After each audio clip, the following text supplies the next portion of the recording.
Hello viewers, शिक्षक विद्यापीठ में आप सभी का स्वागत है। इस सीरीज़ में हम AWES के प्रीवियस ईयर के एग्ज़ाम पेपर की प्रैक्टिस करेंगे।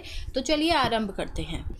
तो जो लास्ट टाइम पेपर हुआ था वो ऑनलाइन हुआ था, पर उससे पहले रिटन टेस्ट पेपर होता था for selection of teachers. Paper first है ये जनरल CSB 2011 का। ठीक है, हम स्टार्टिंग से आरंभ कर रहे हैं, पूरा 2020 तक जाएंगे। तो सबसे पहले जो भी पेपर होता है उसमें 2 पैसेज आते हैं। अभी तक 2 पैसेज ही आते हैं। यहाँ पर दिया हुआ है for questions 1 to 5 read the passage and answer the questions that follow. CDs have revolutionized the music industry with their surprisingly realistic sound. The 6-inch disc look like a thin plastic sandwich with aluminium in the center. They have digital recorded material that is read by laser beam, so the sound has none of the crackling of vinyl records. CDs are also virtual indestructible, and they are lighter and smaller than conventional records. Since their introduction, CDs have become very affordable and widely available. In fact, they are now sold in electronics and video stores that did not formerly carry records or cassettes. There has been a phenomenal growth in the sales of the CDs. Sales have climbed up dramatically during the second half of the 1980s. From 1990 on, CDs have replaced all record stores and continue to gain popularity. तो जो first question है इस पे based वो है the main appeal of CDs is there price, availability, size और sound. तो यहाँ पर उसने साइज़ की बहुत बार बात करी है कि जो रिकॉर्ड्स हैं उससे ज़्यादा ये छोटा है और कन्वीनियंट है, तो इसका आंसर होगा साइज़। सेकंड है द वर्ल्ड रिवोल्यूशनाइज्ड। जो वर्ड है इसका ये बोल रहे हैं are used in line 1 could be best be replaced by. तो रेवोल्यूशनाइज जो वर्ड है यहाँ पर स्टार्टिंग में ही यूज़ हुआ है। CDs have revolutionised the music industry with their surprisingly realistic sound. तो यहाँ पर अब वो पूछ रहा है कि इसे किससे रिप्लेस कर सकते हैं, तो इसके लिए हमें इस वर्ड को कम्प्लीटली स्टडी करना होगा। रेवोल्यूशनाइज जो वर्ड है इसको, तो यहाँ पर रेवोल्यूशनाइज दिया हुआ था पैसेज में, जो कि पास्ट फॉर्म है किसकी, रेवोल्यूशनाइज की, और इसका मीनिंग होता है to change something completely, usually improving it. जब हम किसी को इम्प्रूव करते हैं, किसी को पूरी तरह बदल देना, क्रांति ले आना, प्राह उसमें सुधार के साथ। अ डिस्कवरी डैट कुड रिवोल्यूशनाइज। तो डिस्कवरीज जनरली रिवोल्यूशनाइज करती है, रेवोल्यूशनाइज। तो हम पैसेज पे चलते हैं। तो यहाँ पर जो रेवोल्यूशनाइज जो वर्ड है रेवोल्यूशनाइज्ड, इसको हम चेंज्ड से बदल सकते हैं, रिप्लेस कर सकते हैं, क्योंकि चेंजिंग इन अ इम्प्रूविंग वे, ये इसका एक शॉर्ट फॉर्म, मतलब एक शॉर्ट में अगर आपको याद करना हो तो रेवोल्यूशनाइज का चेंजिंग इन अ इम्प्रूविंग वे। अच्छा, यहाँ पर जो क्वेश्चन था the main appeal of CDs is there, यहाँ पर साइज़ और साउंड दोनों हो सकता है, क्योंकि फर्स्ट लाइन में इसने साउंड की बात करी है, सरप्राइजिंगली रियलिस्टिक साउंड, और फिर साइज़ से कंपेयर भी किया है। तो यहाँ पर जो है द मेन अपील जो है CDs की, sound looks better but can be size. तो दोनों ही कंफ्यूजिंग है इसमें, क्योंकि इसने साइज़ की भी बात करी है और साउंड की भी बात करी है, but I think main appeal बोला है, इसलिए साउंड ज़्यादा बेटर रहेगा। थर्ड है the author refers to CDs as sandwich because they are layered. ठीक है, क्योंकि वो लेयर्स में होती हैं, सैंडविच में लेयर होती है वैसे ही। According to the passage, next question is according to the passage which one is true. New kind of stores are selling CDs. Stores are selling more CDs than cassettes. Stores are losing more money on their cassettes.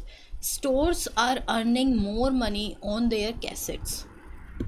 तो इसका answer यहाँ पर है that CDs have become very affordable and widely available.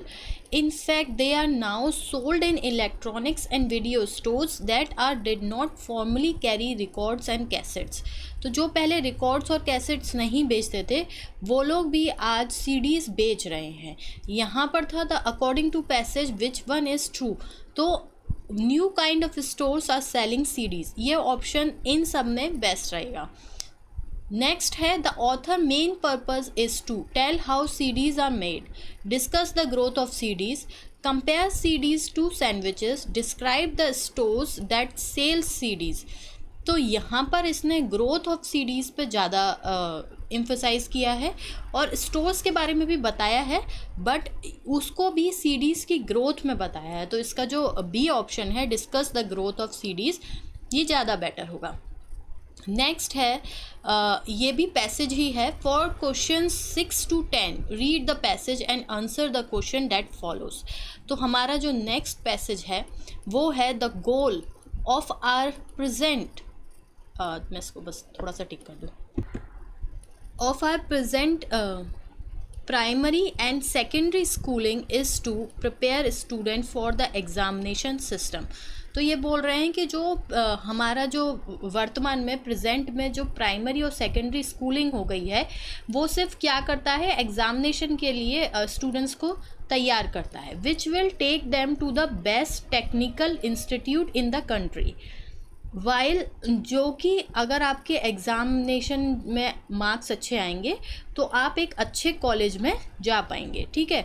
While the teaching of science and math has been upgraded over the years and teaching of the humanities and social science continue to be straitjacketed in grotesque way. इसका जो meaning है वो ये है कि जो teaching of science और math है वो अपग्रेड होती रह रही है, उसका लेवल बढ़ रहा है over the years, from years, and teaching of humanity and social science, humanities और जो सोशल साइंस है वो स्ट्रेट जैकेटेड, इसका मीनिंग होता है कवर कर देना, मतलब कि इन grotesque way, strangely, grosticue, strangely, those areas of Indian reality that ought to form up the proper subject like caste, poverty and environmental degradation, if we are to create a responsible and aware body of citizen from now। अब देखिए ये कह रहे हैं कि हम लोग उस चीज़ पे बिल्कुल ध्यान नहीं दे रहे हैं, उन एरियाज़ पे जो कि हमें कास्ट, पॉवर्टी, इन्वायरमेंटल डिग्रेडेशन जैसे सोशल इश्यूज़ को पढ़ाता है, जिससे कि एक जो सिटीज़न बनता है, रिस्पॉन्सिबल सिटीज़न बनता है। तो least the evolution become subjective, every effort is made to reduce both history and economics to series of facts, a one-to-one correlation between facts to ensure proper system of grading। इसमें ये बता रहे हैं कि ऐसे एफर्ट्स दिए जा रहे हैं जो कि रिड्यूस करता जा रहा है हिस्ट्री को, इकोनॉमिक्स को, और ये एक सीरीज़ है जो कि एक से दूसरा रिलेटेड है, को रिलेटेड है, between facts to ensure proper system of grading, जो कि अब हमारे मतलब एजुकेशनल सिस्टम में जो ग्रेडिंग आ गया है उससे रिलेटेड है, एक के बाद एक जो स्टेप है। अब जो नेक्स्ट क्वेश्चन है वो ये है कि according to the author the teaching of science and mathematics develop the capacity of the student in which of the following. First है considering pros and cons of each decisions, examining the problem minutely with proper analysis। तो इसमें वो पूछ रहा है कि mathematics और science पढ़ाने से एक स्टूडेंट में क्या कैपेसिटी डेवलप होती है, परंतु ये कहीं भी पैसेज में मेंशन नहीं किया गया है। हाँ, कंपैरिजन मेंशन किया गया है, तो हम यहाँ पर डी ऑप्शन लगाएंगे, not mentioned in the passage. Next question है which is the word closest in the meaning with the word grotesque as mention in the passage. देखिए आपने फर्स्ट पैसेज में भी देखा होगा और इसमें भी देख रहे हैं कि एक ऐसा वर्ड ये जान के डालते हैं जो जनरली एक जो एवरेज स्टूडेंट है जिसने वोकैबुलरी को ढंग से नहीं पढ़ा है उसे नहीं पता होगा। और ये पूरे पेपर में होता है कि ये वोकैब पे बहुत ज़्यादा ध्यान देते हैं। एंटोनिम सिनोनिम्स भी ऐसे होते हैं जो कि अनयूजुअल होते हैं। तो आपको अगर AWS निकालना है तो इसकी दो बहुत ही बड़ा जो दो बेस हैं वो ये हैं, एक तो वोकैबुलरी है और दूसरा है IT in the sense information technology में जो ये कंप्यूटर से रिलेटेड क्वेश्चंस देते हैं वो जो है, और ये वोकैब। अगर आपने इन दोनों को अच्छे से कर लिया तो आपका AWS आराम से निकल जाएगा। मैं ये नहीं कह रही हूँ कि और नहीं पढ़ना है, पर इन पे ज़्यादा ध्यान देना है क्योंकि पूरे पेपर में ये दोनों पोर्शन ऐसे होते हैं। देखिए अगर आपकी वोकैब अच्छी है ना तो आप ये मान लीजिए 10 से 12 क्वेश्चन तो यूँ ले जाएंगे निकाल के पेपर में से। और वहीं आपने पेपर को अगर अच्छे से ऑब्ज़र्व किया हो और जो कंप्यूटर के क्वेश्चंस हैं वो कर लिए हैं तो 15 मार्क्स आपको उधर मिल जाएंगे। तो आप समझ सकते हैं कि इनकी वेटेज कितनी ज़्यादा है। वहीं आपको और जो पोर्शंस हैं उसमें पढ़ना ज़्यादा पड़ेगा और क्वेश्चंस उस पर से कम आएंगे। जैसे कि करंट अफेयर, अब आप समझ सकते हैं कि करंट अफेयर कितने ज़्यादा आएंगे, कितना ज़्यादा, कितना वाइड सब्जेक्ट है। और उस पे से जो क्वेश्चंस आते हैं वो 4 से 5 क्वेश्चंस आते हैं। और मैंने इन पे इंडिविजुअल वीडियोस बना रखी हैं कि आपको क्या क्या पढ़ना है और कैसे कैसे पढ़ना है। तो अगर आप उस हिसाब से तैयारी करेंगे तो ज़्यादा बेटर होगा, क्योंकि करंट अफेयर्स भी अगर आप ऐसे पढ़ने बैठेंगे तो कोई लिमिट नहीं है, कितना पढ़ लेंगे आप। तो आप पैटर्न अवश्य देखें, उसके बाद ही करें। यहाँ पर हमें क्रॉस-टिक-यू को अच्छे से समझना होगा क्योंकि हो सकता है इससे रिलेटेड कुछ और आ जाए तो उस समय हम पेपर में अच्छे से कर लें। क्रॉस-टिक-यू जो है वो होता है एक एडजेक्टिव होता है और इसका मीनिंग होता है स्ट्रेंज और ugly in a way that is not natural. ठीक है, बेतुका, अजीबोगरीब, भद्दा, विकृत, मतलब कि जो नॉर्मल नहीं है, जो नेचुरल नहीं है, कुछ अलग सा, कुछ अजीब सा ही कुछ है। ठीक है, ग्रॉस-टिक-यू। अब हम इसको पैसेज में देखते हैं। अच्छा, यहाँ पर इन्होंने लिखा गया है closest in the meaning with the word as mention in the passage. तो यहाँ पर जब तक आपको इसका मीनिंग नहीं पता होगा ना, आपको ये क्वेश्चन छोड़ना ही चाहिए क्योंकि इसमें नेगेटिव मार्किंग होती है। तो इसका मीनिंग हमने अभी देखा, strange way, not in a natural way, shocking, imaginable, correct, ये सब इससे मैच नहीं होते। According to the author, the present educational system ultimately help the student in which of the following: understanding the real problem, acquiring various technique to face the challenge of the future, getting admission to renowned technical institute. बिल्कुल वही line इसमें लिखी हुई है जो passage में थी। तो इसका सही ऑप्शन होगा only 3, getting admission to renowned technical institute. Next है what seems to be the purpose of the author in the writing this passage. देखिए पर्पज़ दोनों में आप एक, जब भी आप पेपर करते हैं तो ये देखा कीजिए कि क्या पैटर्न चल रहा है, किस टाइप के क्वेश्चन चल रहे हैं। तो उससे क्या होता है, पैसेज करते समय हमें पता होता है कि जब हम पैसेज पढ़ रहे हैं तो हमें क्या चीज़ दिमाग में रखनी है। तो पैसेज सॉल्व करने की सबसे बड़ी ट्रिक, पहले क्वेश्चंस को एक बार पढ़ लीजिए। मैं इसलिए कह रही हूँ आपका बहुत टाइम बचेगा। और AWS के एग्ज़ाम में नेगेटिव मार्किंग होती है, प्लस टाइम एक बहुत बड़ा पार्ट प्ले करता है। तो वहाँ पर आपको ये देखना होगा कि जब आप पैसेज पढ़ रहे हैं तो पूरा पैसेज नहीं पढ़ रहे हैं। जब आपको लग रहा है कि ये लाइन में से कोई क्वेश्चन नहीं है, हटा दो, मत पढ़ो, या फिर इतना डीपली पढ़ने की ज़रूरत नहीं है। तो यहाँ पर आपको देख रहा है पर्पज़, उसमें उस पैसेज में भी पर्पज़ था, इस पैसेज में भी पर्पज़ है। तो जब आप पढ़ रहे हैं इस बात को ध्यान में रखिए कि मुझे पर्पज़ का आंसर जो है पढ़ने में ही सॉर्ट आउट करते हुए चलना है। ठीक है, what seems to be the purpose of the author in writing this passage?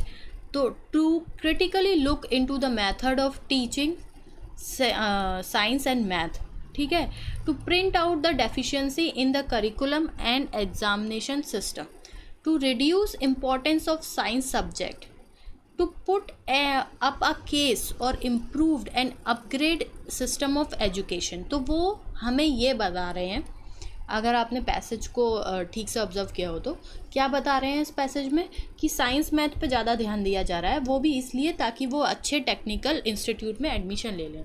एक अच्छा रिस्पॉन्सिबल सिटीज़न नहीं बनाया जा रहा है। ह्यूमैनिटीज़ और सोशल साइंस पे ध्यान नहीं दिया जा रहा है। हिस्ट्री और इकोनॉमिक्स रिड्यूस कर दी जा रही है।